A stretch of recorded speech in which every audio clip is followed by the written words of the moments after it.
Politik. Islam adalah agama komprehensif, agama rahmatullah lil alamin, mengatur semua aspek kehidupan manusia yang disampaikan kepada Rasulullah SAW. Salah satu bidang yang diatur adalah masalah aturan atau hukum baik yang berlaku secara individu maupun mengatur dalam kehidupan umat atau masyarakat, pemerintah, dan bernegara. Sedangkan politik Islam merupakan penghadapan Islam dengan kekuasaan dan negara yang melahirkan sikap dan perilaku politik serta budaya politik yang berorientasi pada nilai-nilai Islam, sikap dan perilaku serta budaya politik yang memakai kata sifat Islam. Menurut Taufik Abdullah, bermula dari suatu kepribadian moral dan doktrinal terhadap keutuhan komunitas spiritual Islam. Kedua, yakni fikih politik syar'i dan problematika yang dihadapi. Fikih adalah himpunan dalil yang mendasari ketentuan hukum Islam, atau secara singkat dapat dikatakan bahwa fikih adalah pengetahuan hukum syariat dengan jalan ijtihad. Istilah politik kuasa kata Arab atau syiasyah artinya memobilisasi kaum yang dipimpinnya atau melaksanakan urusan-urusan mereka dengan suatu yang mendatangkan kemaslahatan bagi mereka. Yakni syariat pijakan politik. Syariat pijakan politik. Politik syar'i adalah kebenaran yang sesuai dengan realitas. Sementara ada golongan yang menyangka bahwa politik ini tidak mengandung kaidah-kaidah syariat.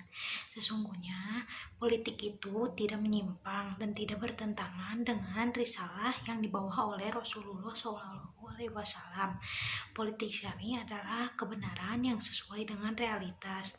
Sementara ada juga golongan yang menyangka bahwa politik ini tidak mengandung kaidah-kaidah syariat. Sesungguhnya politik itu tidak menyimpang dan tidak bertentangan dengan risalah yang dibawa oleh Rasulullah SAW.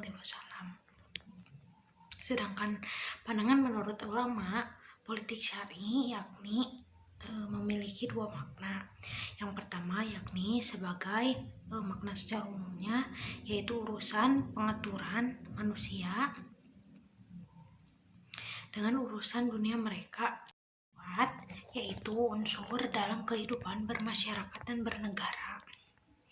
Ada 3 unsur yang harus diperhatikan oleh masyarakat, yakni yang pertama yaitu al-umat, yang kedua yaitu al-khilafah, dan yang ketiga yaitu al-watan. Al-umat atau bangsa itu wajib mengikuti dan meneladani dan menerima syariat dan agama Allah.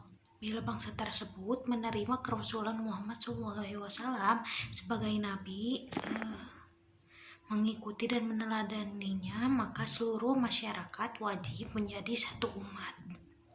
Jika keseluruhan, maka seluruh manusia wajib menerima, mengikuti dan meneladani Rasulullah SAW saja yang membentuk umat Islam. Itu ada al-khilafah. Menurut ijma kaum muslimin, umat Islam tidak dibenarkan wujud tanpa imam. Syahrastani berkata, semua itu menunjukkan bahwa para sahabat mereka adalah kaum muslimin garda pertama dan sepakat berkeharusan adanya imam. Seluruh kaum muslimin berkewajiban berusaha menegakkan sampai tegaknya khalifah. Tiga yaitu ada al-watan. Tanah air umat Islam adalah seluruh bumi, sebab bumi milik Allah SWT. Sebagai firman-Nya tercantum dalam Al-Maidah ayat 120. Aplikasi politik syar'i.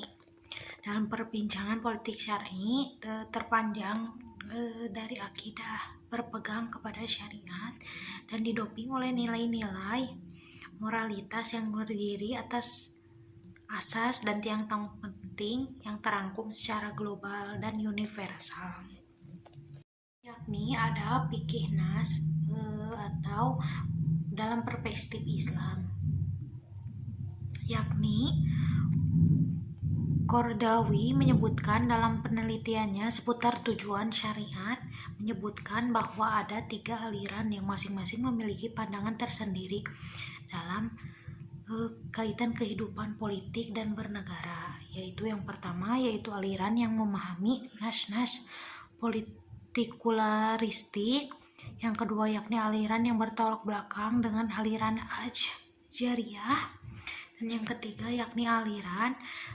moderat yang tidak melupakan nas, yakni ada fikih syar'i realitas. Politik syar'i terfokus pada pembahasan mengenai nas-nas partikular dalam lingkup tujuan universal dan realitas kehidupan berpolitik dan bernegara.